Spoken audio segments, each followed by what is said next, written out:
Welcome to World Stage. We will be meeting with global leaders and talking to them about what it means to run this whole world, how and what value they bring to the world in taking the goals of their region and the world ahead. I want to start this series by interviewing Melba Pria. She's the Mexican ambassador to India, and you've been here in this role for the last few years. And you've been best known here for your little tuk-tuk as the auto rickshaw. First, let's start by asking you, why did you decide to, use that auto rickshaw as a symbol of your kind of relationship with India? Well, first of all, thank you for having me in your program. Thank you for allowing me to open this series. Millions of Indians use an auto rickshaw every day. So why would it be different for an ambassador? In a way, a vehicle that allows me to be closer to the people and allows me to culturally understand what's happening around me. But it's also a very good vehicle for me to showcase what Mexico is all about. It's about colorful, it's about being a people's person, it's about blending in without losing your identity, because that's something that we can't do. And it's a vehicle that allows me to contribute in some way to lessen the pollution that we have in a city that today is my city. India has a lot when it comes to be connected with Latin America: oil, coffee, vegetable oil, which India brings in from Latin America. Let's talk a bit about that relationship. Where does that stand? How much is India reliant on Latin America? If I talk broadly about Latin America, I would say, and if I only would have to choose one of those issues, I would say oil.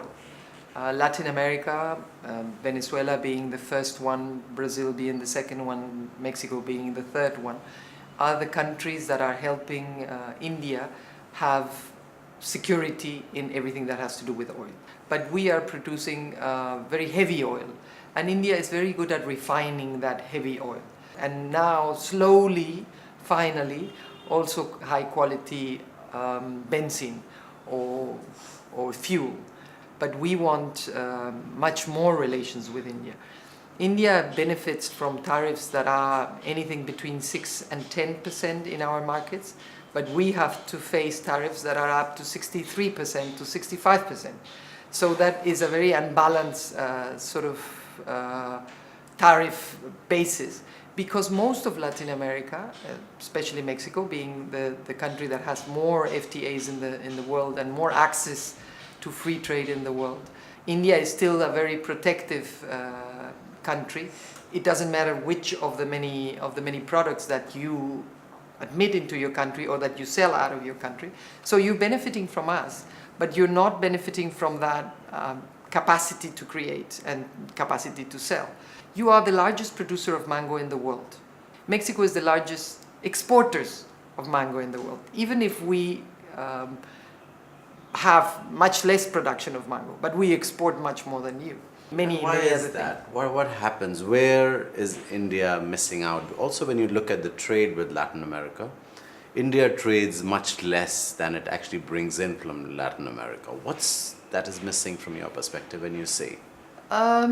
The openness of India. For example, when we talk about alcohol, here the tariff for 100 millimeters of beer or 100 millimeters of whiskey, you have to tax them in the same way. And taxing with alcohol that is 3% or an alcohol that is 25% should not be the same.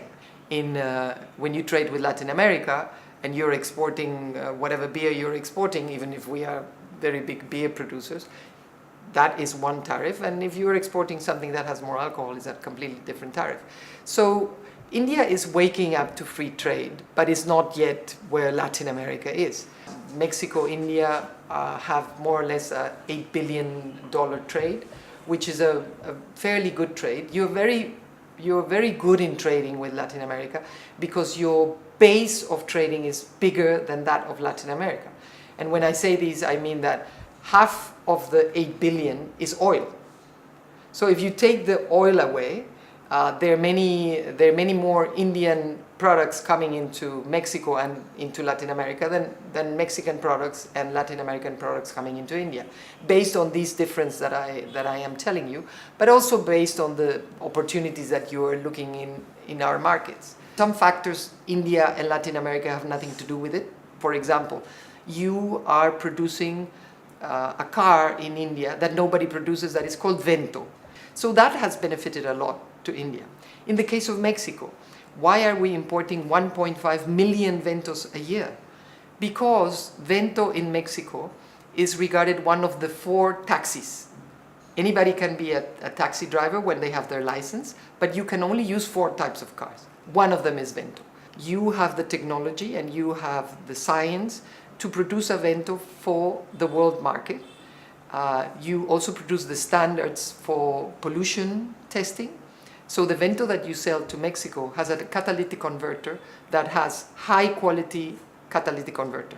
But the same Vento that I buy here cannot enter into Mexico when I go back, because it doesn't have a catalytic converter. So why are you producing high quality cars in catalytic converters for exporting, but you're not using the same high quality cars in the Indian market? I take your point in terms of, the standards of pollution that India maintains for itself are much lower, and it really needs to, travel a distance. Now let's talk about synergies, for example, between Mexico and India. Our populations in many parts, if you look at the underdeveloped, who haven't even reached that state of development, seem to be quite similar in many, many ways. Are there synergies that you see where these 2 countries can partner, Mexico and India? We are in urban development much more advanced than India. So there are lessons that we have done, even mistakes that we have done, that it would be great that India doesn't have to go through that. Science and technology. We have the green revolution that came from Mexico. In many other fields, water, sanitation, science and technology, urbanization, these are things that we could work together. And talking about pollution is one of them. I mean, Mexico City was the worst polluted city in the world in 1992. And it has taken us 25 years to change that reality in Mexico City. So there are lessons to be shared, and there are lessons to be, in a way, taught, knowing that the difference in one city or others is completely different. I remember having this discussion a few years ago with you about India selling tires to Mexico. It was, I was shocked at what kind of things India sells, and I was then reading up something around the idea of solar energy and how there are synergies there, and then medical devices. Explain to me, we are so far apart in terms of distance. Our population sizes mingling with each other are not as large as maybe India with the United States or with Britain. But these synergies seem to be coming up. How, from your perspective, how do both countries capitalize on them? How do we be able to, reach out and say, let's take that step to make a difference? Let me tell you a little bit about the tires that you brought up, and much more than the tires, everything that has to do with auto components. Mexico is the 4th largest producer of car components in the world. So the producing chain and the value chain that it brings to the Indian companies that are doing that is a very good one.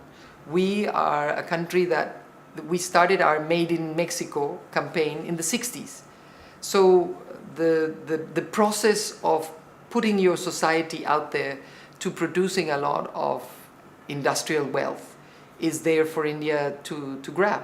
And you will grow very, very much because you are so many, and because you are, giant steps towards industrialization in India. So India and Mexico have had a very old and good relationship, but more and more they are discovering each other on those synergies of the new Mexico and the new India. So science and technology, universities, youth, these are things that will change necessarily, even without doing anything, that will change the way India will grow and will change the way Mexico is growing. We are family-oriented communities. We are diverse communities. We are thriving communities. We are young communities. But more than that, we are countries of the future. Sure. So one of the things that stood out for me when I was in Mexico was the ownership of agriculture farms by international companies at some level. And I saw that people talking about it as well. And I went to the Philippines, it was very similar. People talked about international organizations owning farmlands and then producing to export rather than produce for itself. Now, India seems to have a ban on agricultural land being either owned by companies or being owned by individuals who don't have Indian citizenship. Is that something that Mexico has thought about? Are there learnings for India to get out of Mexico when it comes to agriculture produce? Every country is different. We don't like to give lessons to anybody. We like to share experiences of things that went right and even those experiences that went wrong. Many of the companies started working, say, with your farm or with my farm and saying, we are renting out your farm. So they rent out the farms. They don't necessarily own them completely, but they rent out everything from the farm. So the farm belongs to you, like this house belongs to you, and I pay you rent for the farm and or for the house. So the commodities of renting out, and that is something that India has to look into. Farmers have to have the right to have a livelihood that will allow them to not only grow and to not only, grow their children, but grow their wealth and their reality and produce more for food security. Because when you have 1,300 people, 1,300 million people that eat, say, rice every day, or say wheat or chapati or whatever it is, in our case it might be tortillas and rice, there is a problem of food security. So cold chains, all of those things Mexico has done. Many producers started being small producers. Then it became a cooperative, or it became even a Mexican national renting out the land of many small stakeholders and creating bigger land. Because we had a very important land reform in Mexico. When we talk about Mexico in the North American context, one of the things that comes to mind today is what Trump is doing and talk about the wall between Mexico and the United States and this whole immigration crisis. How does Mexico look at it? What is Mexico's perspective? How does Mexico handle that? Governments change, politicians change, but environments and neighborhoods don't change. So we have learned to deal with American governments, and they have learned to live with Mexican governments. They put the program Bracero because they needed arms. Bracero means arms. So the industry of the US survived thanks to their women. And the agriculture survived thanks to the Mexican agriculture workers. Today, the immigration that is usually circular, it is a migration that comes and goes according to the needs of the market. Richer economies need a lot of people to sustain the type of economy that they want and that they have.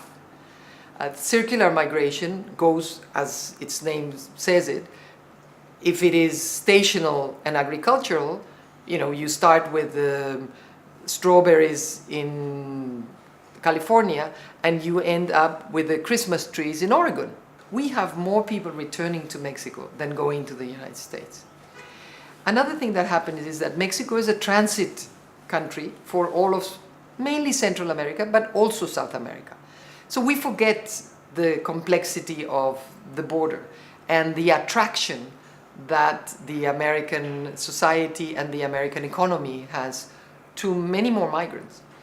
The US forgets that it is a migrant country. So they have been looking at migration the way they want to look at migration, and they have the right for it. Then, if President Trump wants to build a wall on his side of the border, and if that is the infrastructure that a country like the US needs, he has the right to do whatever he wants to do on his side of the border. And President Peña used a phrase of President Kennedy a couple of months ago, saying, we will never have a fear to negotiate, but we will never negotiate with fear. Sure. So we are a strong country, we are an important country, we don't accept racism and the comments that are being used against our people in any sort of manner. That is unacceptable for us. We are still the most important ally of the US in anything that has to do with economy. It is clear that Mr. Trump is trying to impose his vision to the world, not only to Mexico, but he is imposing a vision of the way he wants the world to work. And you know, the world is much bigger than what President Trump thinks. So, having said that, every day, every minute, we still trade $1 million with the US. You know, the crossing of the Mexico-US border is still the biggest in the world. My last question, where do you see India-Mexico relationship going as we move ahead into the next 2-3 years? I see our relations going in two very interesting processes. I see a larger relationship and I see a deeper relationship. India has been very insistent that we work in our security issues. We have, of course, something to share with India about organized crime and everything else.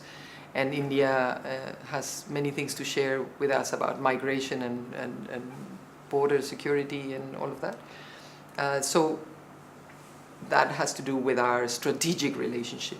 But we also see India growing as it is and as it has, if not, or yes, the biggest and highest growth of India's economy. And you will be necessarily a very important milestone and a very important country to deal with in the near future. So having an old and good relationship helps. Having a good and modern relationship helps even more. Great. Thank you very much, Melba. Thank you. And we will be taking you through a journey of meeting global leaders and people who take and bring the world closer.